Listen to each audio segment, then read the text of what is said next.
This is session 7, where we'll be talking about Maxwell's 5 levels of leadership and how that is a technique that you'll be able to use as you understand more about yourself and leading others. Now, Jeff George gives the example of why leading change as a young leader and why it didn't really work for him. And in his book, The Painful Side of Leadership, he talks about this. He said that when he tried to lead change as a young leader, he did it in 3 ways. First, he would teach the Bible, shaded poorly to support the change he wanted.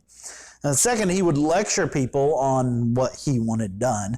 And then third, he would steamroll through the opposition. And that was pretty much because he saw any resistance as being rebellion to what he was trying to do.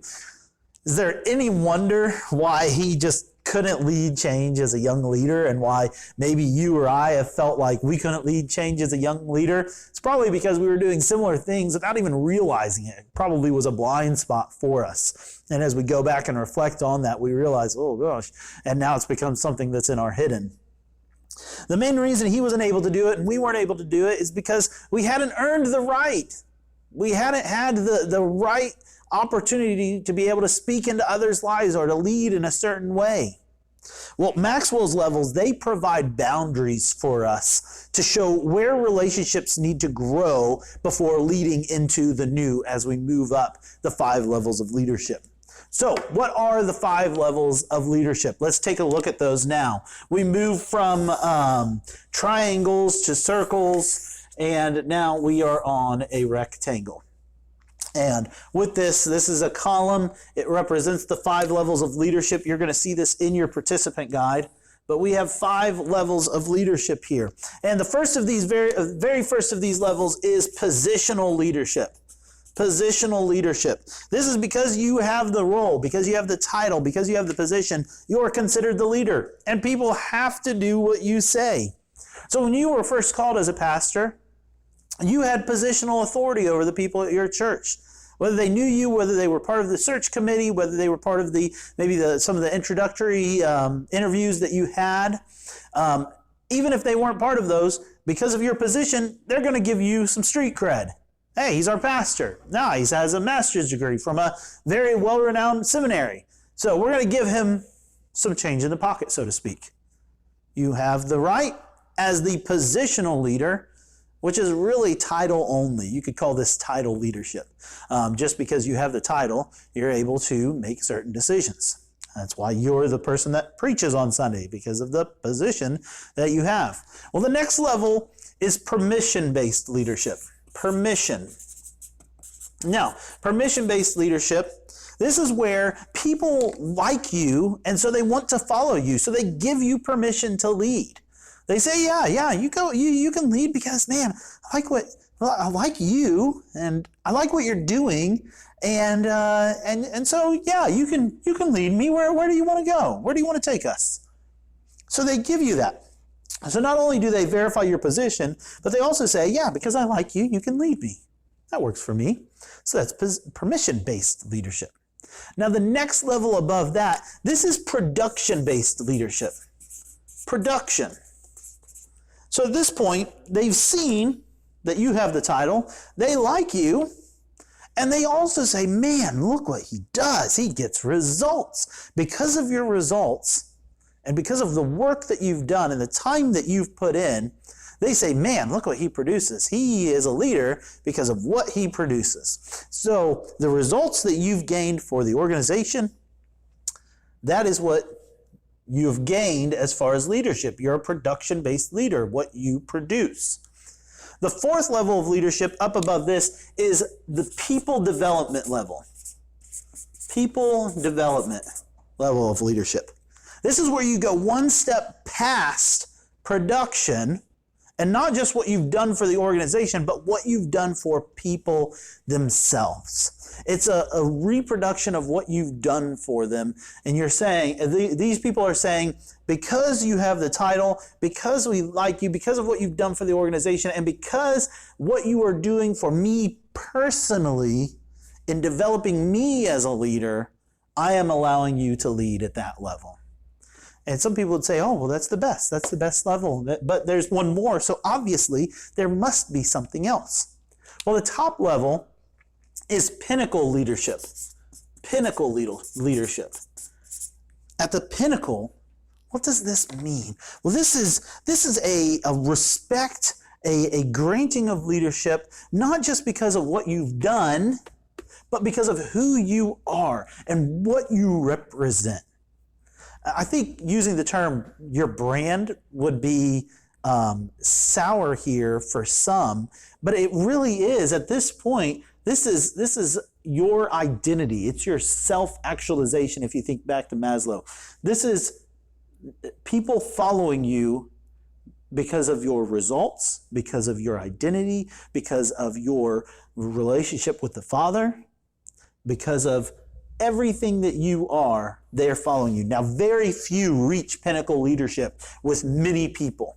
There might be a few that you're a pinnacle leader to, but to gain pinnacle leadership with many, you have to be doing these things in succession before you reach that. There are not many pinnacle leaders that don't continue doing these well, and they quickly come down from pinnacle leadership, whether from their own doing, poor decisions, sin in their life, or just not a lack of authenticity or transparency.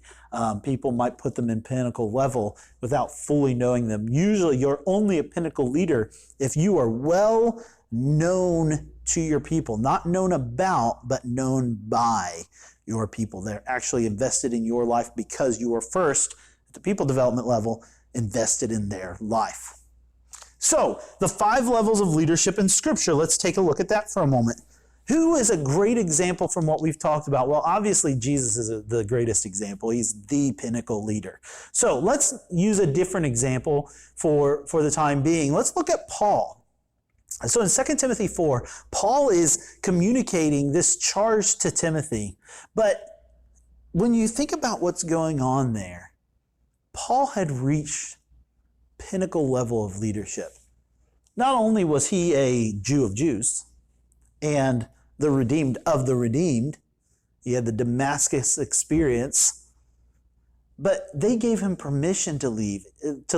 He had the production. I mean, he had been through everything. He had started churches. He had revisited churches. He was the missions guy. He was everything. And he had done all these other things for people. Mark was back with him even. He needed Mark. He wanted Mark. He was the pinnacle leader. Timothy and all the others that he wrote to, and all the others that he mentioned in 2 Timothy 4, they followed Paul because of who he was and who he represented, which was Christ. He was extremely authentic to them. They knew Paul was all in for Jesus and not all in for Paul. I mean, he was even in jail, and people were following him because of his following of Christ. So when you think of that pinnacle level of leadership, that's that access to authenticity that you have there.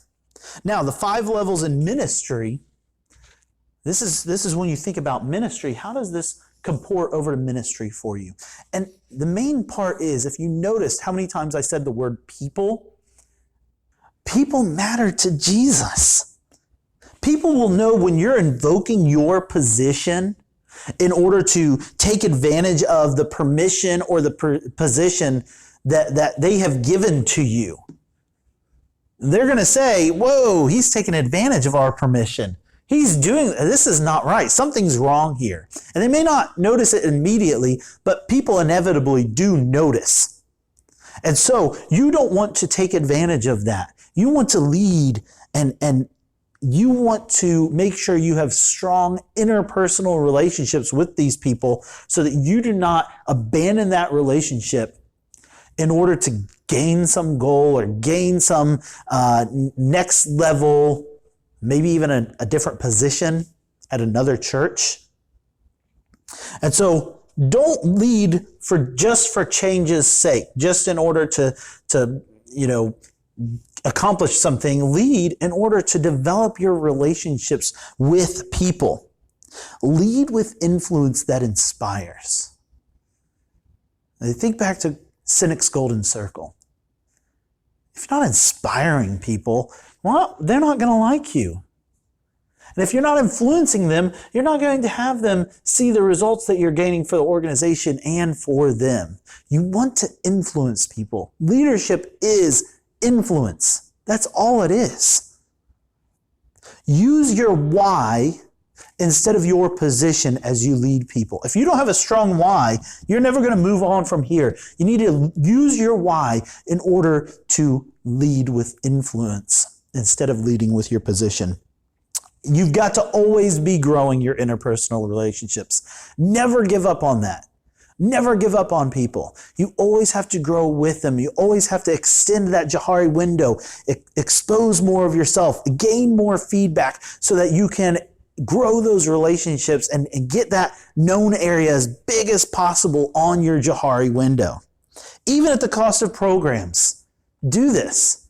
Because here's the thing. People have outlasted every project, every program ever come up with by anyone in the church. People always outlast projects. So invest in people. Get wins with people, as opposed to getting wins with maybe objectives or goals or strategies or anything else like that. This has been a sampler of leadership. I mean, this is like if you're at the buffet, you've gotten like the chicken tenders and the grilled shrimp and maybe like the weird cheeses that the Europeans need on the cruise boat. And you've gotten a sampler. Hopefully this has whet your appetite as far as leadership and you're like, man, I want to go and I want to find out more.